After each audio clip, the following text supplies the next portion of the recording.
You ever had a morning where you stare down the barrel of a fake gun?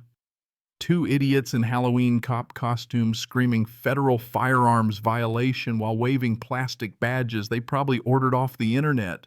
Yeah, that happened to me right at my favorite shooting range, the place I go to keep myself together after a career that just about broke me.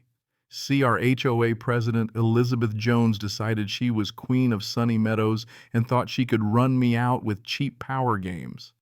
But these clowns picked the wrong guy. Sometimes the sweetest revenge is just waiting for the right moment. And let me tell you, I waited. Saturday mornings at Pine Ridge Range are sacred for me. Some people have church me. I have my Remington 870 and a cup of black coffee out in the crisp morning air, the scent of gun oil mixing with dew, clay pigeons cracking through the silence. Funny thing is, most folks don't get how a veteran could find peace at a gun range. But if you've ever had to survive what I survived, you learn to find calm where you can. I always parked in the same spot, same lane, same battered thermos. My gun case, custom leather, sat in the passenger seat. It's got a nameplate D. Ramos, 2008. That was my partner, killed in Nevada years back. Every Saturday I open the case and whisper, "Morning, partner." It helps you know. The range owner, Michael Thompson, he's an Iraq vet too, hands like tree trunks, big heart, always greeting me like family.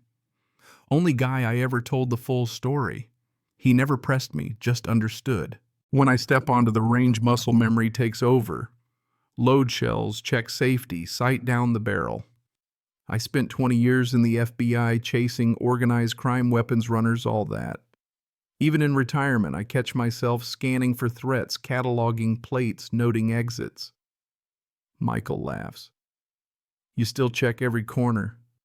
Yeah, some habits stick. I come here for therapy. I'm not talking about violence. I'm talking about proving to myself I can handle Danny's weapon without flashing back, without losing control. That's what the shrink said I needed. And you know what? It works mostly. Then one morning here she comes, Elizabeth Jones, in designer workout gear with knockoff shoes and a clipboard, walking like she owns the place. Trailing behind is her son Ryan. Kid looks like he'd rather be at the dentist. "Excuse me, sir," she calls out, putting on that sweet but fake voice. "I'm Elizabeth Jones, president of the Sunny Meadows HOA. I need to speak with you about firearms documentation." Oh, here we go. She flashes a survey map.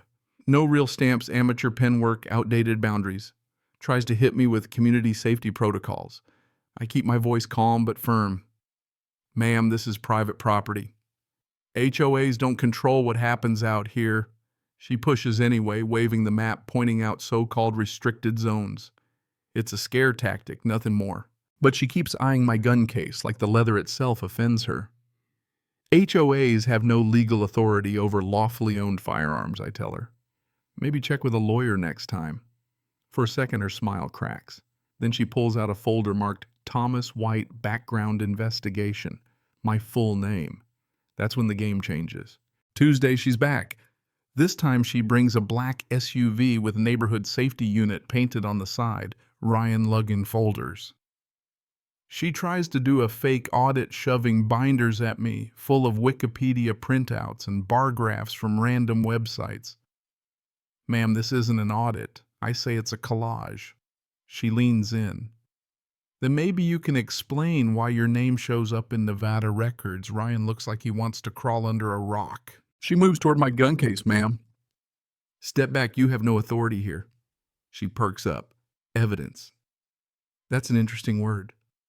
Now she's fishing, hinting she knows about my federal background. She drops personal details, 20 years service, medical retirement, PTSD.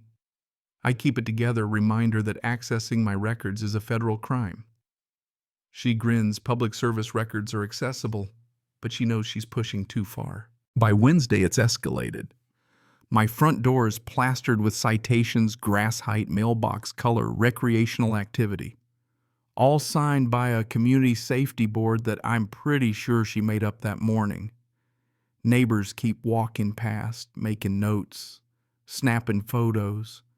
Elizabeth has got the whole street worked up, telling people I'm unstable. Some neighbors apologize. "Sorry. Elizabeth told us to keep an eye on you. They look embarrassed, but folks are scared of crossing her." Ryan, poor kid looks miserable, especially when his mom sends him to photograph my backyard memorial, stones, flags, pictures of Danny. That space is sacred. Later, I hear Ryan yelling, "This is harassment." "Mom," Elizabeth snaps back, "former federal agents with PTSD are dangerous." Ryan's reply rocks me, like Dad was dangerous. He had PTSD too. Turns out Ryan's father was Special Forces, died from cancer after Iraq. That explains a lot. Elizabeth's bitterness, her financial stress. The HOA is her lifeline. That afternoon, I catch Elizabeth and two neighbors trespassing in my backyard, pawing through Danny's medals and letters. She holds his Purple Heart like a trophy. "Your partner must have been quite the hero before he died," she says so casually it makes my hands shake. I keep my cool barely. She says I'm obsessed with violence, that the memorial's unhealthy. Ryan films the whole thing but looks sick to his stomach. That night I call my old supervisor, Agent Clark. She tells me there's a pattern, veterans being targeted by HOA systematic harassment. I'm not the first. She says to document everything. Elizabeth isn't done. She leaves a manila envelope marked "Urgent Final Warning" on my door. Inside are photos of Danny's grave and a note: "Even the dead aren't safe from scrutiny." Ever had someone cross a line so sacred you can't believe it? Drop a comment if you have. Emergency HOA meeting rolls around. The community center's packed. Elizabeth stands at the podium presenting a slideshow, red circles over my house. Potential security threat in bold. She spins my federal career as dangerous, calls my memorial a shrine to violence, plays recordings from the range. She twists everything, turns neighbors against me. For a second, it looks like her plan might work. Then Mrs. Patterson, my elderly neighbor, stands up. "I've lived next to Mr. White for 2 years. He's never caused any trouble. He helps with groceries, keeps his yard clean." Are we really destroying a man's reputation on speculation? Michael walks in, says, "Thomas White's been coming to my range 2 years. Quiet, respectful, safe. Maybe the threat is the person harassing a veteran with community funds." Elizabeth loses it. "Fine. If this community won't protect itself, I'll bring in real federal authority." Next morning, she shows up on my porch in a cheap FBI costume, plastic badge, fake warrant with a FedEx barcode. I kid you not. She accuses me of possessing stolen federal evidence, demands to see Danny's gun. I call her out in front of the neighbors. "This warrant is fake. Your badge is plastic. Your authority is nothing." Ryan's mortified. Cops get called. The crowd's filming. I bring out Danny's gun case, tell the real story, how Danny died protecting his team, how this gun is my way of keeping his memory alive. Neighbors tear up. Even Elizabeth seems shaken. Then a black Suburban pulls up, real federal plates. Agent Clark steps out, takes one look at Elizabeth's FBI getup, and starts reading her rights. Impersonating a federal agent is a felony. Ryan hands over his phone. He's recorded everything: the harassment, the spending of community funds, the whole campaign against me and other veterans. Clark tells the crowd Elizabeth isn't just a rogue HOA president. She's part of a bigger network that's been targeting veterans across the country, trying to isolate and push us out. Ryan helps bring the whole operation down. Turns out his mom got thousands in wire transfers for every veteran she could drive out. Federal charges pile up: civil rights violations, fraud, impersonation, conspiracy. Elizabeth goes down in front of the whole neighborhood ranting, "Veterans with PTSD are dangerous," which only makes her look even worse. 3 months later, the federal courthouse is packed for sentencing.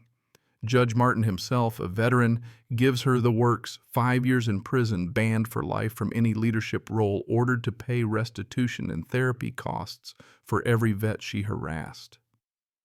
Ryan testifies against her. My father would be ashamed. Justice for these veterans is justice for his memory. The community rallies, elects Ryan interim HOA president, sets up a memorial fund, passes new rules protecting veterans. You want to know the kicker? 6 months later, we're out back finishing a permanent memorial garden for every military family in Sunny Meadows. Mrs. Patterson runs coffee meetings for veterans. Michael expands the range for therapy programs. I get asked to consult for the FBI's Veteran Protection Task Force. What Elizabeth tried to destroy turned into the strongest support network I've ever had. Sometimes the best way to honor the fallen is to protect the living. Justice isn't just about punishment, it's about making sure the people who sacrifice for this country are never isolated again. So here's my question for you. Ever seen a bully finally get what was coming to them? Or had your own community rally when it mattered most? Drop your story in the comments, because this isn't just my fight, it's every veteran's. And yeah, hit that like button if you believe real justice matters.